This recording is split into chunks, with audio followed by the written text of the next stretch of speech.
காவிரி மேலாண்மை ஆணையத்தின் 50வது கூட்டம் வரும் 29ஆம் தேதி டெல்லியில் கூடுகிறது. தமிழ்நாடு, புதுச்சேரி, கர்நாடகம் மற்றும் கேரள மாநில அதிகாரிகள் பங்கேற்க அழைப்பு. ஐஸ்கிரீம் தயாரிப்பு நிறுவனங்களில் முறையாக விதிமுறைகளை கடைபிடிக்கிறதா என்பதை கண்காணிக்க அதிகாரிகளுக்கு உணவு பாதுகாப்புத்துறை உத்தரவு. கோடை வெயில் காரணமாக தமிழ்நாட்டில் ஐஸ்கிரீம் விற்பனை அதிகரித்துள்ள நிலையில் ஐஸ்கிரீம் தயாரிப்பு நிறுவனங்களுக்கு எச்சரிக்கை. வரும் ஏப்ரல் 30, மே 1, 2 ஆகிய தேதிகளில் தமிழ்நாட்டில் கனமழை பெய்ய வாய்ப்பு. கிருஷ்ணகிரி, தருமபுரி, சேலம், ஈரோடு, நீலகிரி கோவைகள் வரும் 30ஆம் தேதி கனமழை பெய்யக்கூடும் என கணிப்பு.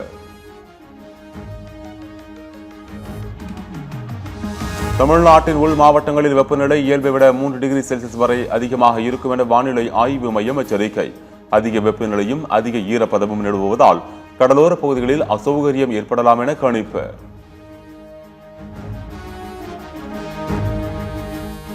திருநெல்வேலியில் சுட்டரிக்கும் வெயிலால் இளநீர் விலை கிடுகிடுவென உயர்வு. உடல் சூட்டை தணிக்க வேறு வழியின்றி இளநீரை வாங்கி அருந்தும் மக்கள்.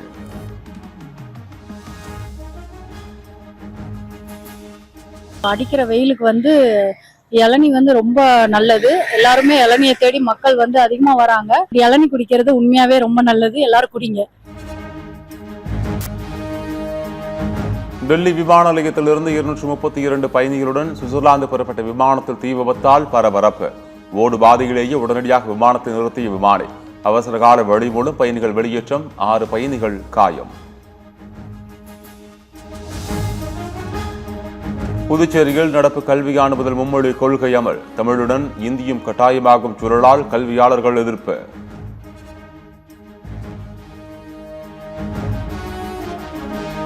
மே 2ஆம் தேதி அடையாள வேலைநிறுத்தம் செய்ய தமிழ் திரைப்பட தயாரிப்பாளர்கள் சங்கத்தின் பொதுக்குழு கூட்டத்தில் தீர்மானம்.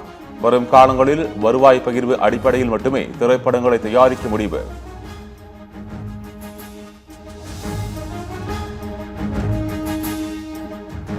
கோடை விடுமுறை காரணமாக ஒகேனக்கல் சுற்றுலா தளத்தில் குவிந்த சுற்றுலா பயணிகள். பரிசல் சவாரி செய்தும் அருவிகளில் குளித்தும் மகிழ்ச்சி.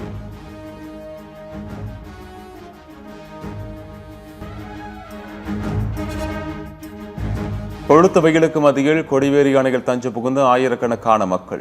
அணையில் அருவி போல கொட்டும் தண்ணீரில் சிறியவர்கள் முதல் பெரியவர்கள் வரை உற்சாக குளியல்.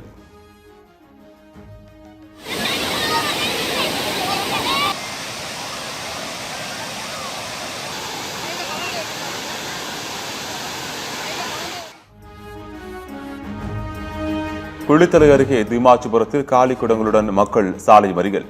2 மாதங்களாக முறையாக குடிநீர் வழங்கவில்லை என மக்கள் கொந்தளிப்பு. தேசிய நெடுஞ்சாலையில் 2 கிலோமீட்டர் தூரத்திற்கு அணிவகுத்து நின்ற வாகனங்கள். பாளையங்கோட்டை அருகே ரயில் தண்டவாளத்தில் படுத்து தற்கொலைக்கு முயன்ற முதியவரை மீட்ட தண்டவாள பராமரிப்பாளர். புகலிடம் அளிக்க காப்பகங்கள், அரசு இல்லங்கள் இருப்பதை எடுத்து கூறி முதியவரை காப்பாற்றிய மனிதநேயம்.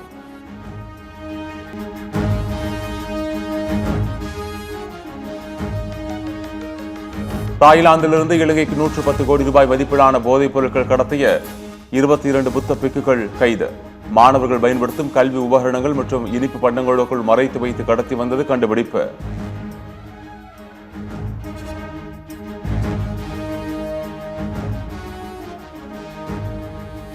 ஐக்கிய அரபு அமீரக அதிபருடன் இந்தியாவின் தேசிய பாதுகாப்பு ஆலோசகர் அஜித் தோவல் சந்திப்பு.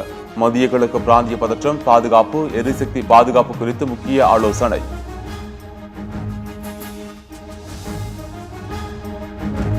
ஈரான் நாட்டின் மீதான பொருளாதார தடைகளை மீறி கிரிப்டோ கரன்சி மூலம் நிதி பரிமாற்றங்கள் நடந்தது கண்டுபிடிப்பு. சுமார் $344 மில்லியன் மதிப்புள்ள கிரிப்டோ சொத்துக்களை முடக்கியது அமெரிக்க புலனாய்வுத்துறை.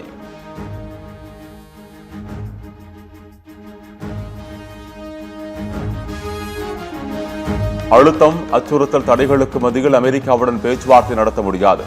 ஈரான் அதிபர் மசூத் பெசஷ்கியான் திட்டவட்டம்.